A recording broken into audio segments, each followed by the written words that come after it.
DawgNation's Next Generation series is brought to you by Pella Window and Door of Georgia. Pella, any style, any home, any budget.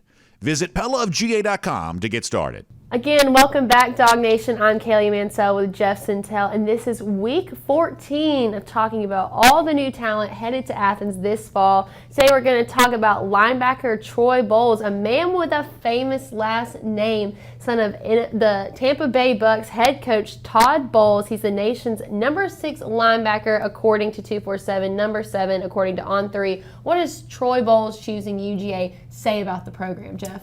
First of all, I guess we're almost in an NFL season with all this stuff. Week 14, right? But first of all, I think it's a tremendous commercial endorsement for the Georgia program. I mean, forget about the Natties. I mean, this is an NFL head coach with a defensive background who has been on Super Bowl teams, and he's sending his son to go play for Kirby Smart in Georgia. Mm-hmm. Now, this isn't Howie Roseman and the Philadelphia Eagles. This is a totally different NFL franchise. And folks, it is kind of rare. I mean, we've got a next generation here. The next generation of the Bowles family is going to go play for the Dogs. And you want to talk about a feather in the cap or something else? We've never seen this before where an NFL head coach has sent his son to go play for Kirby Smart and the Dogs. Now, all UGA recruits, past and present, typically have one big career highlight breakthrough game. What was that game for Troy Bowles? Well, I've heard a few stories, Kaylee, and I know how well you treat your dad on his birthday. But, get this. Todd Bowles was turning 59 years old, and Troy was playing with his Jesuit high school team in Tampa, not too far from the Bucks complex. They were in the second round of the playoffs. So for Dad's birthday, he goes 1 interception, 2 interception, 3 interceptions in a playoff game. Wow. 2 of those were for pick sixes. Folks, you don't even see 3 interceptions from some players in a season, much less 2 pick sixes in a playoff game. Troy's got an accomplished background. He was part of the state championship team in 2021, but he had week 2 of the playoffs for Jesuit High, returned 1 pick, 65 yards for a touchdown. A little bit later, returned another pick, 75 yards for a touchdown. And I think that kind of speaks to his overall skill set. This is a guy kind of slight, only about 6 feet, 6'1", about 215, 220. If you want to sit there and start thinking about what he could do for Georgia, I don't think just being a plugger, tackler, sideline-to-side linebacker. I think the skill set's a little bit broader here. Now, we also have to mention the fact that Florida football is something serious. You could say it's right up there with the competition of Georgia high school football. So to be able to do that in week 2 of the playoffs speaks volumes. Now, when you take a look at some of the senior film here, you can see a lot of position versatility. And how many ways can he help the Dogs? So I'm going to take it right to the point. I think he can be a Javon Bullard for Georgia. I think he can be that guy that plays the star.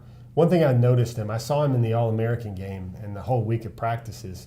And I want to think, I tell you what my mind's eye tells me. I think of Troy Bowles like I would the Black Panther. What I mean by that is he's always very prepared, always very coordinated. What I mean by that is he stalked his prey like a panther. There was no wasted movement. It was just, I'm going to wait, I'm going to react. And of course, he's a coach's kid, so he knew what he was doing. But it was always just like, wait. Okay, that's my key. Then I go.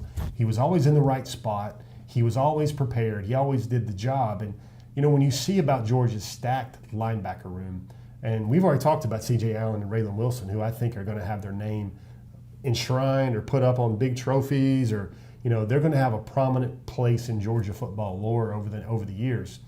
But how do you fit 3 guys in the same recruiting class together when Georgia traditionally only lines up 2 traditional inside backers for Coach Lynn Schumann? And I think the way Troy Bowles can get on the field fastest is maybe as a star, maybe as the guy that comes down and covers the nickel, maybe as the guy that stays on the field in a nickel situation. I thought the perfect tease for his skill set for the audience is this is a kid that can have 2 pick sixes in a state championship playoff tournament. This was the second round of the Florida high school playoffs. He's already a state champion from his junior year for Jesuit High as well for an undefeated team. But this is a guy that can cover some receivers and not just go tackle running backs. So for Before the Hedges, we have you put up your big 5s, but this time we're going to have you cross your fingers. Jeff, why does DawgNation need to cross their fingers and hope for deja vu for the Bulldogs when it comes to bowls? Yeah, so this is what's funny. Glenn Schumann is an excellent coach. He's a brilliant football mind. He's an impeccable recruiter. but he's juggling a lot of things right here. And what that means is Georgia's signing 3 of the nation's top 6 linebackers. Folks, it doesn't happen. It's happening now at Georgia. And the way this thing's to work is, and has to work, is Schumann, well, he could just point at Nakobe Dean, Channing Tindall, and Quay Walker. Those are 3 guys that were linebackers together at the same time. Everybody knows this. Quay Walker was a first-rounder. I think Channing Tindall and Nakobe Dean, even though they slid a little bit, were both third-round picks. So if DawgNation, if they want to see this, call this thing a success, is that Schumann and company can bring in 3 top 6 linebackers, and they all play a lot, they all play well, they get developed, and they get drafted. And then everyone's sitting there saying, no, you don't need to go to Georgia for future years. They can sit there and say, look, they did it with Dean and Walker, and they did it with Tindall, and look, they did it again with Wilson and Allen and Bowles. They bring in elite All-American linebackers in 3s, and they get them to the league, and they play a lot. So I think the talent's all there for 3 of them. And I like how Bowles has this unique little niche to his game as well, where I think you can see them on the field, all 3 together on the field a lot, especially in 2024 season and 2025 season. And Georgia's going to be great at linebacker for years to come, and Troy Bowles is another big reason why. So earlier you said this phrase about the things that don't happen. Well, we made the impossible happen today. We brought our matching outfits to you.